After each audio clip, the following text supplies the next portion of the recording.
Hey everybody, just wanted to check in for week 6. I didn't post yesterday. Just Monday was a little crazy this week, but I wanted to make sure to touch base with everybody via walkthrough because, of course, class is optional this coming Thursday. Um, if you have questions or want some extra help with something related to the paper that you're working on, feel free to come in. I will go to the classroom. I will not stay long if nobody's there. So if you do plan on coming, feel free to let me know if you are running late. But if nobody's there at 7, I'm not going to stick around. So just keep that in mind. But I'm happy to go through whatever anybody needs help with. So I'll be in the classroom at 7. And in the meantime, let's take a look at Canvas and what's happening in this week's module. So this week, of course, the argument analysis paper is due, the one on the advertisement, the one we've been talking about for several weeks now. So just as a reminder, let's talk a little bit about those criteria as well as the things to assist you in the modules. So the learning materials are the same from last week. So in our overview and learning materials, this module, these 2 weeks, we have a chapter on argument and persuasion. We have another website from Lincoln University, their coverage of persuasion and argument. I love that those two just have the names the opposite direction. We have the 3 types of claims, which we talked about in class as well. There's a coverage of that. We have a resource on logos, ethos, and pathos, which are the 3 main types of appeals used to support a claim. We have a great video that has a worksheet that talks about appeals, logical fallacies, and then, of course, these announcements. So let's look at the assignment that you are currently working on. So the argument concept quiz was due last week. I think everybody turned that in. The argument analysis advertisement paper is what's due at the end of this week. So the purpose, of course, is to develop our critical thinking skills and analyzing skills by taking an argument presented in a television commercial and breaking it down and analyzing it for what the claim is. Sorry, I'm moving because there was an ant crawling on my computer. I am not in a tornado or anything, so I apologize for that. Anyway, we have ants in this building and I don't know. I try not to be startled by them, but when they crawl right across your keyboard, it's like, wow.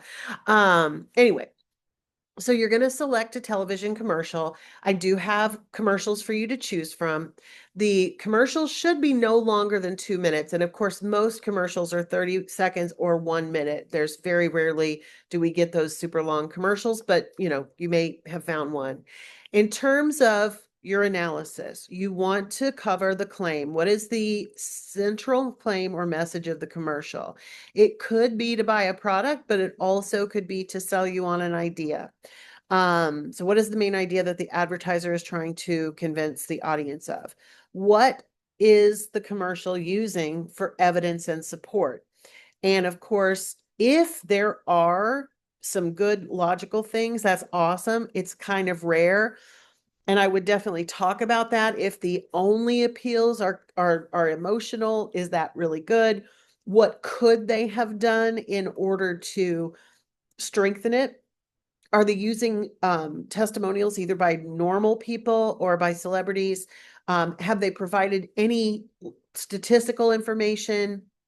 That sort of thing. What are the visuals like? Are the visuals meant to draw you in? All of that good stuff. If you see any logical fallacies presented in the commercials, the biggest one might be the false equivalency of you can either buy this or you can buy that, but you can't. Those are the only 2 choices. False dilemma, they call that. There could be others. There's a lot of good resources on fallacies, some of which you will have seen. So if you notice any, go ahead and talk about that. If you don't see any fallacies, you don't need to cover that, but that's one of the possibilities. Rhetorical strategies. And of course, this is where you are getting into, with that evidence and support, what would count as ethos, what would count as pathos, what would count as logos. Audience analysis. Who is the target audience for this particular commercial, and how is the argument tailored to that particular demographic?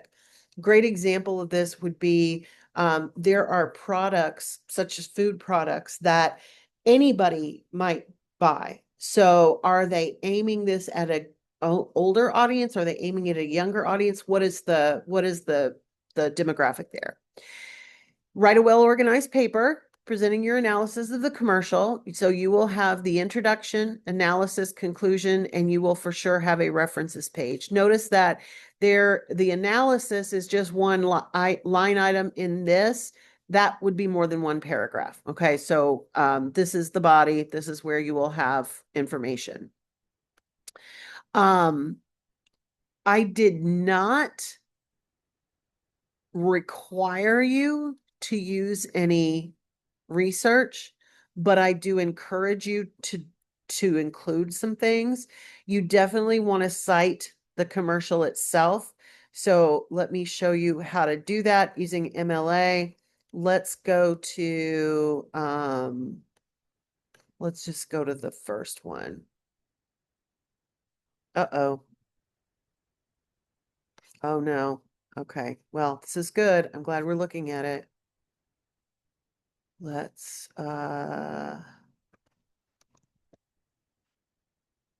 Mayhem, and what was that one called? Mayhem and Hibernation.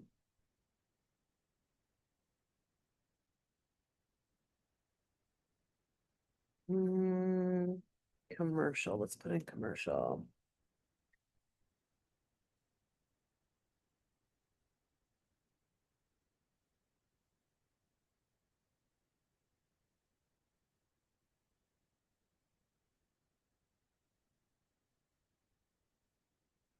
All right. Well, I'm going to double check the links and make sure they are working. But let's say let's just pick one of the Mayhem commercials. Let's choose this one. So in order to cite this, you're going to need the URL. So we're going to come up here and we're going to copy this, and we are going to go to the website Scribr, www.scribr.com. It's already in my list. And I got this earlier today. I do not know what's going on. We're gonna close that out. Okay. Hey everybody, it's Charles from HumbleMechanic.com, and today we're talking about the dreaded check engine light. Okay. Calm down, mister. All right, let's go to Scribr. All right, citation generator.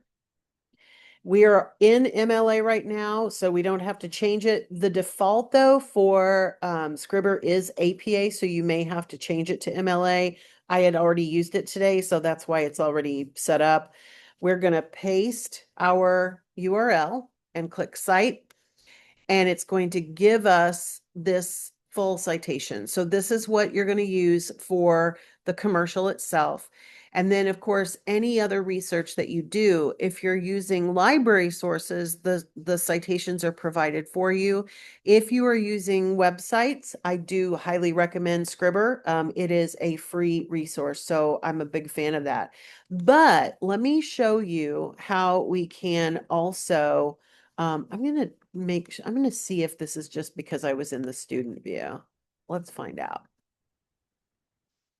No, that one is broken. Okay, well, I will fix that or get you another one. Let me make sure there's one that works. Okay, so I may just take it off of the list for now, but there's a bunch of ones to choose from here. If you really do choose one yourself, it's fine. It should be a regular commercial, much like these that we've been looking at. So keep that in mind.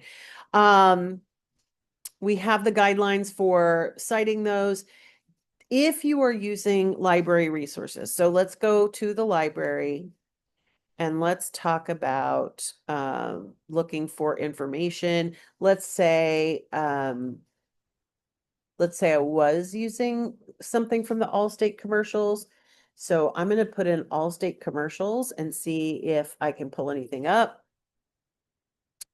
Uh, this is not, okay, I'm going to put in Allstate insurance.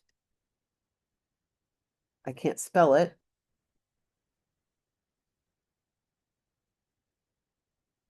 There's some of these that are still not relevant. Property insurance marketing. So there's definitely some possibilities here. In terms of doing library research, though, it might be more general, such as appeals in television advertising. You may do some background research. I cannot spell today. Oh my goodness. All right. So if we were just researching advertising in general, you may not be able to find anything on your particular commercial, but you will be able to find information about advertising. So you may want to do some research. You may want to use some websites, but let's say we have an ad that's funny. So I might want to check out this advertising, humor in advertising article. When you are using library sources, you click on the link and you're going to actually open it before you click this citation button. A lot of people want to get this, at least fairly recently, those were incorrect. So we want to actually open the source. The source will also give you the citation. EBSCO host journals and databases will provide the citation for you, as will others. They may look a little bit different, but I'll show you where to find it on this one. And then if you need help, you can always reach out to me and or librarians for help with the library sites. So here's the citation button. We, of course, want MLA, so we're going to scroll down to MLA, and then this is what we would copy and paste into our works cited list. When you cite it, you're going to be using the author's last names. There is Sternthal and Craig, and that's what it's going to say in your in-text citation. This is also a PDF, and so we would not only be able to utilize the author's names, but we would be able to utilize the page number as well. So because advanced advertising is not required for this one, I just want you to try it and practice it and do the best you can with it. And then I will give you feedback. And then when it is required in the next one, we'll already kind of have a head start with it. Okay. So that's what's due this week. If you have questions about it, come in on Thursday night. I'm happy to help. Or email me in the meantime. Obviously, you don't have to come on Thursday night just to get a question answered. But if you do want me to look at something specific, bring it in with you on Thursday and I can take a look at it. All right. Everybody take care. Have a great week. And if I don't see you this Thursday, I will see you next Thursday.